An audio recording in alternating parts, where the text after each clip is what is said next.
All right, that says we're cooking. Hey, everybody. Uh, First and foremost, absolutely no comments about needing a haircut and a beard trim. I'm aware.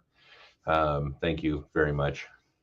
So, we do a live video subsequent to our blog post going out on the same subject, and it looks like it did go out. We may have actually finally ironed through all the kinks in getting our blog post written, posted to the website, emailed out to all of you that subscribe, and feel free to reach out if you do want to subscribe.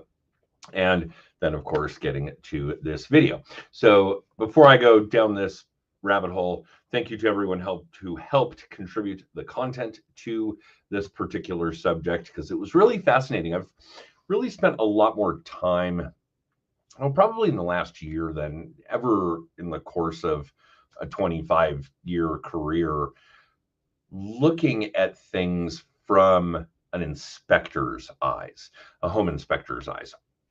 I was probably redundant. So, one of the things that we're really interested in and that we're talking about this time around is building permits, why they matter, why they're important to buyers and sellers, and what the general gist of building permits are, what they do. So we do discuss a little bit about why they are, why they matter. This is kind of an inside joke, but the biggest piece of it is the safety. And I always say safety third when I see people doing dumb things. And I have seen a volume of dumb things people are doing to homes. And it's not necessarily just the weekend warrior type of remodel projects. I can't believe what I see builders doing with new homes and steps that are getting skipped or missed, or I hate to say eliminated for cost cutting measures, but that's probably what some of that is. But the safety factor is obviously a big one. How permits can add or protect the value. That's one of the things that we discuss in our blog post this time around. And what the legal and financial losses, the risks might be of not getting things permitted. And as a buyer, don't skip the permit history. If you know that there are things that have been done to a home that you're interested in that are clearly not original construction, and it could be negligible, it might not even be things that you're able to really pick up on visually as the typical home buyer.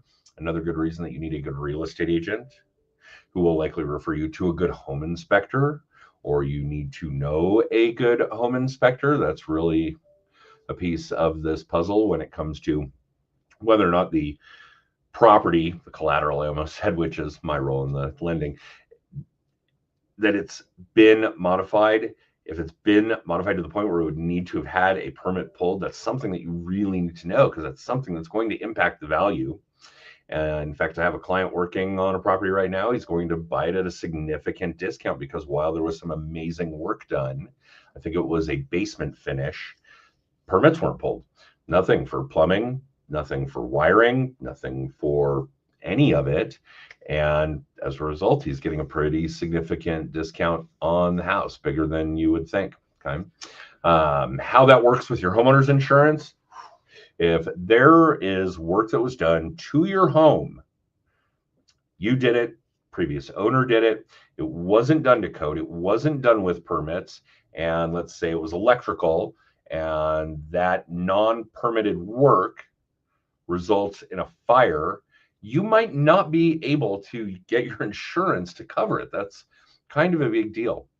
It can also cause an impact for future remodeling. Now, maybe you want to remodel the remodel that you did. Odds are good that you want to remodel work somebody else did, a previous owner did.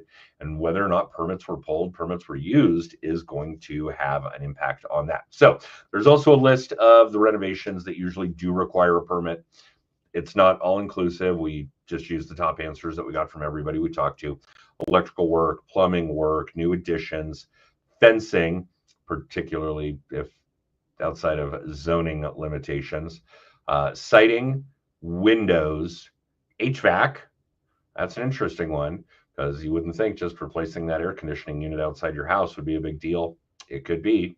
And then project projects that have a dollar limit. If it's something that's in excess of XYZ, it may impact you where you live as far as whether or not you need a permit. Okay.